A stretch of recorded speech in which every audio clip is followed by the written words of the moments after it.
அன்பானவர்களே, அன்பு வணக்கங்கள். குரு, இறந்தவர்கள் கனவில் வருவது நல்லதா கெட்டதா என்று ஒரு அன்பர் கேள்வி கேட்டிருக்கிறார். இறந்து போனவர்கள் கனவில் வருவது நல்லதா கெட்டதா? கனவுகள் பல வகையாக இருக்கின்றன. கனவு காணாத மனிதர்கள் யாருமே இல்லை. சொப்பன சாஸ்திரம் என்று சொல்லக்கூடிய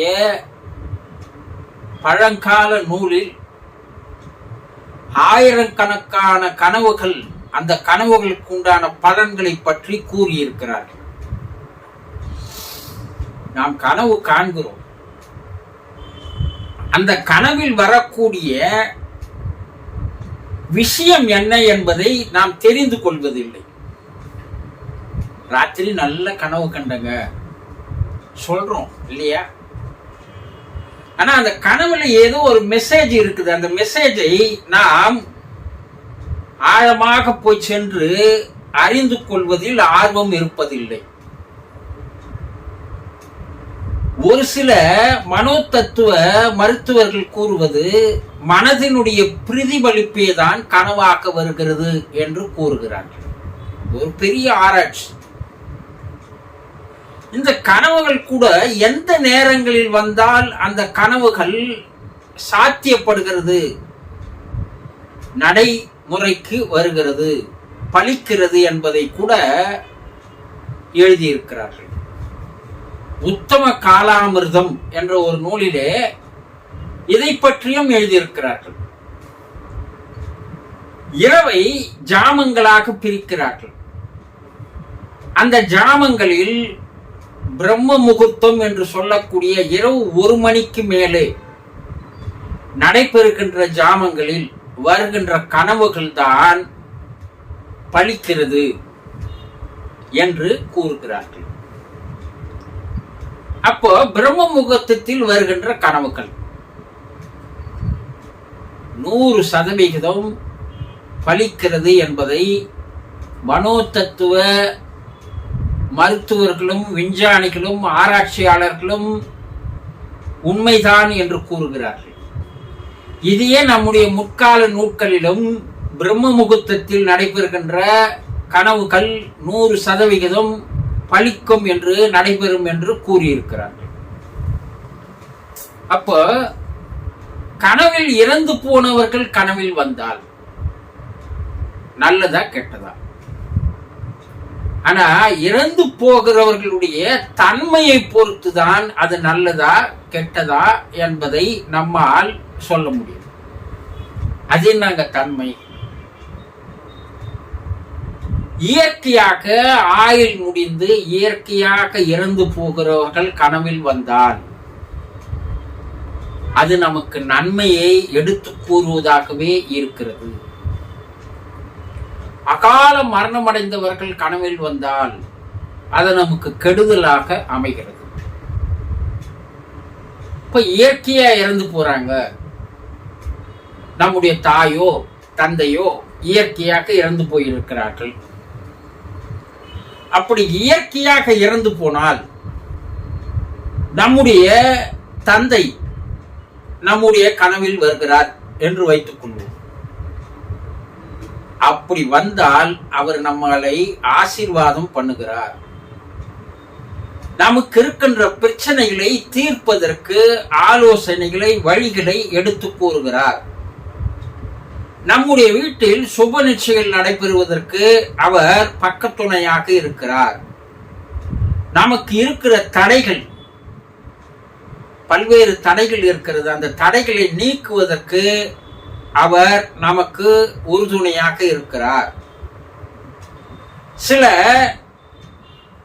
தீய நடவடிக்கைகள், தீய செயல்கள் உங்களுக்கு நடக்க போகிறது என்பதை எச்சரிப்பதற்காகவும் அதிலிருந்து எப்படி உங்களை பாதுகாத்துக் கொள்வது என்பதை கூறுவதற்காகவும் தான் வருகிறார்கள் என்று கூறப்படுகிறது. நம்முடைய தந்தை கனவில் வந்தால் இந்த நிகழ்வுகள் எல்லாம் நடைபெறுகிறது. சரி, தாய் கனவில் வந்தால் உங்கள் வீட்டில் பெண் குழந்தைகள் பிறக்கப் போகிறார்கள். பெண் குழந்தைகளுக்கு திருமணம் ஆகாமல் இருந்தால் அந்த தடைகள் நீக்கப்பட்டு அது திருமணங்கள் நடைபெறப் போகிறது. பெண் தெய்வங்கள் உங்களுக்கு உறுதுணையாக பக்கபலமாக ஆசீர்வாதம் செய்தவாறு இருக்கிறார்கள். ஒருவேளை அந்த தாயே உங்க குடும்பத்தில் வந்து பிறப்பெடுப்பதற்குண்டான வாய்ப்புகளை, சந்தர்ப்பங்களை, சூழ்நிலைகளை நானே உன்னுடைய குடும்பத்தில் வந்து மறுபடியும் பிறக்கிறேன் என்று கூறுவதாகவும் இருக்கும். சில நேரங்களில் கன்னி கழியாத பெண்கள் இறந்து போயிருந்தால் அந்த குடும்பத்தில் திருமண நிகழ்வுகள் நடைபெறாமல் கன்னி பெண்களுக்கு தடைகள் ஏற்படும். அதை எடுத்து கூறுவதற்காகவும் தாய்மார்கள் கனவில் வருகிறார்கள். அப்ப கன்னி வழிபாடு என்று சொல்லக்கூடிய வழிபாடுகளை செய்தால் அந்த தடைகள் நீங்கிவிடும் என்பதை கூறுவதற்காக கூட அவர்கள் வருகிறார்கள். இது தாய் கனவில் வந்தால். அடுத்தது சிலர் கனவு காண்றத சொல்றாங்க. நான் இறந்துட்டு என்னை தூக்கின்னு போற மாதிரி கனவு காண்ற, இது கெடுதலா? நான் இறந்து போய் விடுவனா? ஒருவேளை நான் இறப்பதை முன்கூட்டியே எச்சரிக்கப்படுகிறதா என்றெல்லாம் கவலையோடு வந்து கேட்பவர்கள் இருக்கிறார்கள். இது பயப்பட வேண்டிய விஷயம் அல்ல. உனக்கு மேலும் ஆயுள் கூடுகிறது என்றும் உன்னுடைய உடம்பில் பல்வேறு விதமான நோய்கள் இருந்தால் அவை தீர்க்கப்படுகிறது என்பதையும் அந்த கனவு உனக்கு சொல்கிறது என்று கனவு சாஸ்திரம் கூறுகிறது. ஆரோக்கியம் கூடும். பெரும் பிரச்சனைகள் எதுலாம் இருந்தா அது தீரும். உனக்கு சுப காரியங்கள் நடக்கும். உன் வீட்டில் எல்லா நல்லதும் நடக்கும் என்பதுதான் நீ இறந்து போவதாக காணுகின்ற கனவு. அது தவறான ஒன்றல்ல, கெடுதலான ஒன்றல்ல.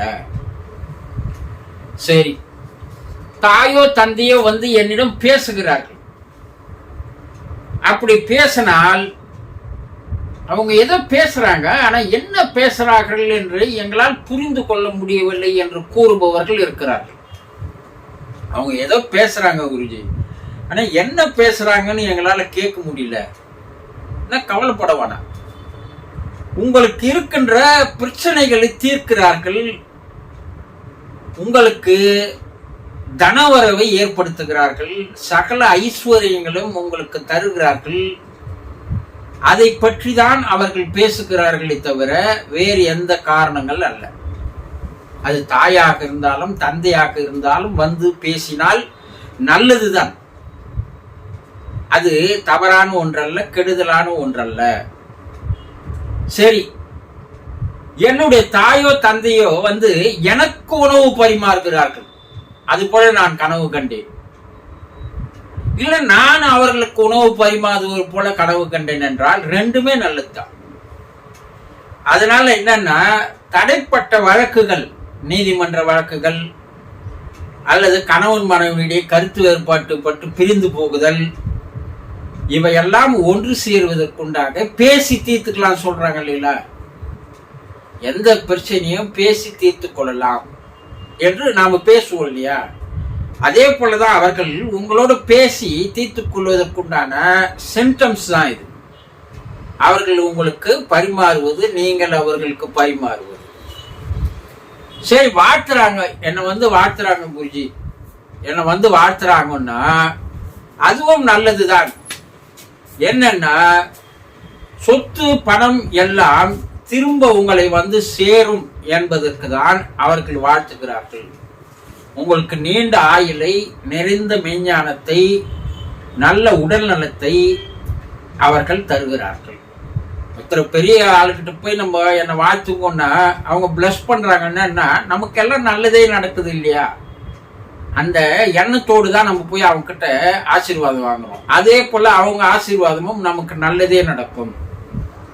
திட்டுற மாதிரி வருதுங்க, அவங்க திட்டுறாங்க என்ன வந்து, ஆனா உங்களுக்கு துன்பங்கள் அதிகம், பிரச்சனைகள் அதிகம். கஷ்டங்கள் அதிகம் என்று தெரிந்து கொள்ளலாம். சரி, நண்பர்களோ உறவினர்களோ வேற யாரோ என் கனவுல வராங்க அண்ணா, அந்த நண்பர்கள் குடும்ப உறுப்பினர்கள் இருந்தால் அவர்களுக்கு எதுவும் உதவி செய்ய சொல்லி உங்களை கனவில் கேட்கிறார்கள் என்று அர்த்தம். ஏன்னா அவர்கள் ஒரு காலத்தில் உங்களுக்கு உதவி செய்திருக்கலாம், அதை நீங்கள் மறந்து போயிருக்கலாம். அல்லது நல்ல நட்பின் காரணமாக வேறு யாரிடமும் கேட்க முடியல, அவங்க குடும்பத்தில் இருக்கிற பிரச்சனைக்கு வேற யார்கிட்டயும் அவங்க போய் கேட்க முடியல. அவங்க உங்களுக்கு சொல்லி என் குடும்பத்துக்கு ஏதாவது உதவி செய்ய என்று வருகிறார்கள். துர்மரணம் அடைந்தவர்கள் கனவில் வந்தால் பல்வேறு பிரச்சனைகள் நமக்கு வரும். ஏன்னா அப்படி போனவே நமக்கு உடல் அசதியாயிடும், நம்மால சோர்வா இருப்போம், சோம்பலா இருப்போம், எந்த வேலை செய்ய முடியாது. நம்முடைய உடல் சக்தியை அவர்கள் இழுத்து போகிறார்கள். அதனால நம்மால என்ன பண்ண முடியல, ஆக்டிவா இருக்க முடியாது. சில நாட்களுக்கு அது இருக்கும். சரி, இதுல இருந்து நாங்க எப்படி விடுபடுறது அப்படின்னா, கோயில் குளங்களிலோ நல்ல நீர்நிலைகளிலோ தீர்த்த பாரிகளிலோ போய் குளிச்சிட்டீங்கன்னா அந்த பிரச்சனைகள் உங்களை விட்டு போய்விடும். அல்லது உங்களுடைய குலதெய்வ வழிபாட்டை நீங்கள் செய்தால் அந்த கட்ட கனவுகள் உங்களுக்கு வராது. துர்மரணம் அடைந்தவர்கள் உங்கள் குடும்பத்திலே இருந்தாலும் கூட அவர்கள் வரமாட்டார்கள். அல்லது நீங்கள் நல்ல பிரார்த்தனை செய்தால் அந்த கனவுகள் வராது. பல்வேறு விஷயங்கள் இதில் இருக்கிறது. தேவையானது மட்டும் இப்ப கனவில் இறந்தவர்கள் வருவது இயற்கையான முறையில் இறந்தவர்கள் வந்தால் அது நல்லது, துர்மரணம் அடைந்தவர்கள் வந்தால் அது கெட்டது. புரிந்து கொண்டீர்களா? சந்தோஷம்.